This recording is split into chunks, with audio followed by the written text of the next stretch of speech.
حضرت شیخ احمد مجدد الفسانی علیہ رحمہ فرماتے ہیں، جو شخص اپنے اوپر 10 چیزوں کو لازم کر لیتا ہے تو لازمی نتیجہ یہ ہوتا ہے کہ وہ متقی بن جاتا ہے۔ وہ 10 چیزیں کون سی ہیں؟ ماہ صیام کے ان حسین لمحوں میں ہمیں وہ 10 اوصاف اپنے اندر پیدا کرنے چاہیے تاکہ ہم متقی بن جائیں، اور متقی اللہ کے محبوب بندے ہیں۔ تقوی اختیار کرنے والے اللہ جل شانہ کی رحمتوں کے خاص مستحق ہیں۔ جنہیں تقوی کا نور نصیب ہوتا ہے وہ اللہ کی رحمتوں کے سائے میں آ جاتے ہیں۔ اگر ان پر مصائب، آلام، مشکلیں آتی ہیں تو ان کے تقوی کی وجہ سے اللہ انہیں راستے عطا کر دیتا ہے۔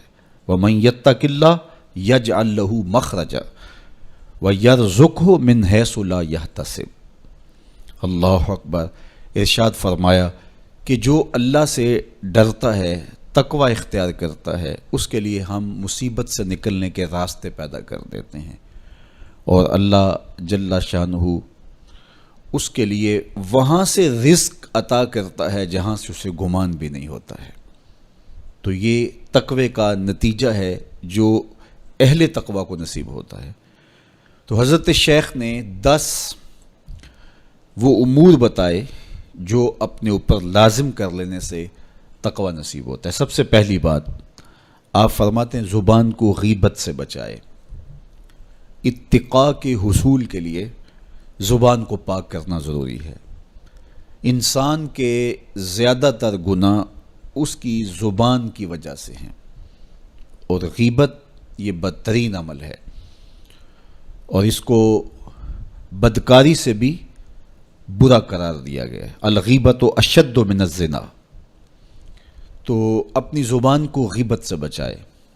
دوسری بات ارشاد فرمائی کہ بدظنی سے بچے، کسی سے خواہ مخواہ بدگمان ہو جانا اور اپنے دل کو کسی کے لیے میلا کر لینا اور اس کی بدگمانی دل میں پالنا، تو یہ تقوی کے منافی ہے۔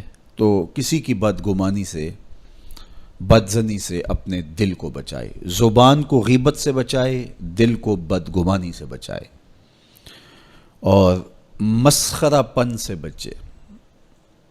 بات بات پہ ٹھٹھے مار کے ہنسنا اور اس طرح کی زندگی بسر کرنا۔ اور آج کل تو جب بھی دوست احباب اکٹھے بیٹھتے ہیں تو سنجیدہ اور متین باتیں کم ہوتی ہیں، زیادہ وقت لطیفوں میں ہی کٹ جاتا ہے۔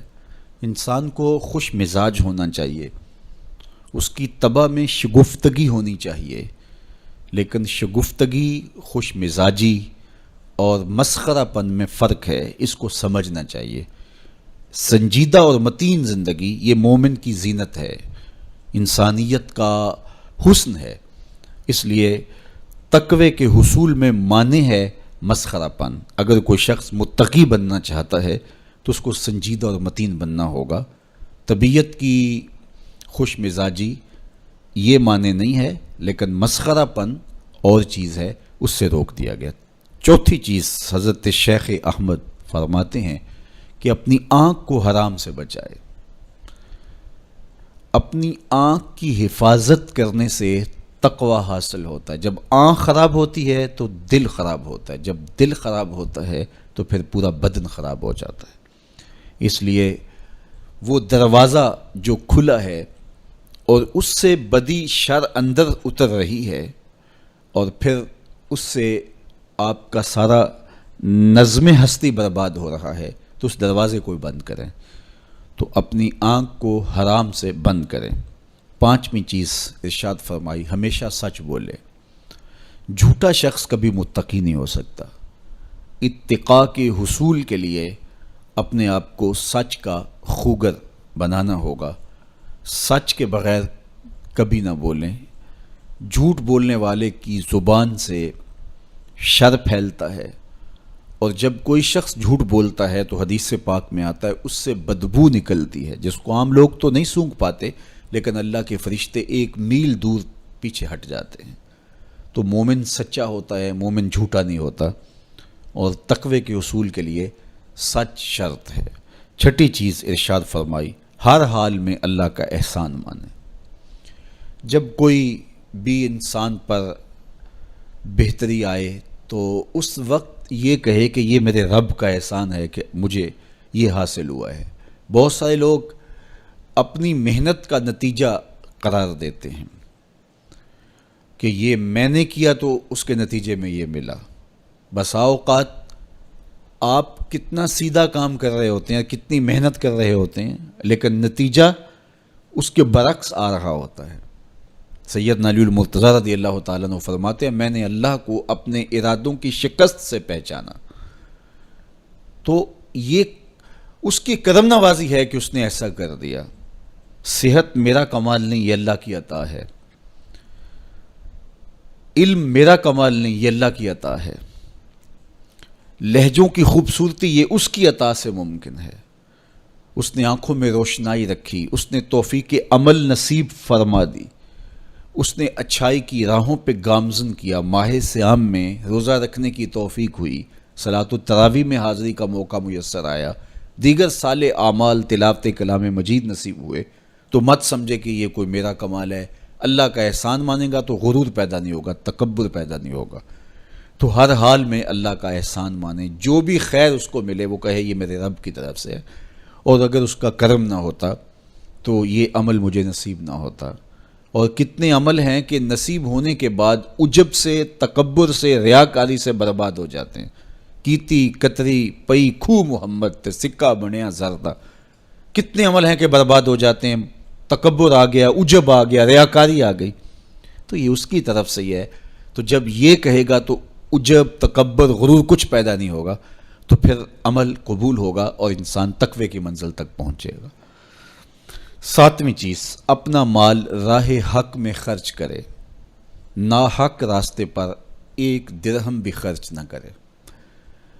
کمایا ہوا مال راہ حق میں خرچ کرنے سے اتقاء کی دولت نصیب ہوتی ہے۔ اللہ قیامت کے دن بندے کے قدم اپنے حضور سے ہٹنے نہیں دے گا جب تک اس سے 3 سوال نہیں کر لے گا۔ ان میں سے ایک سوال یہ ہوگا کہ مال کمایا کہاں سے، مال خرچ کہاں کیا۔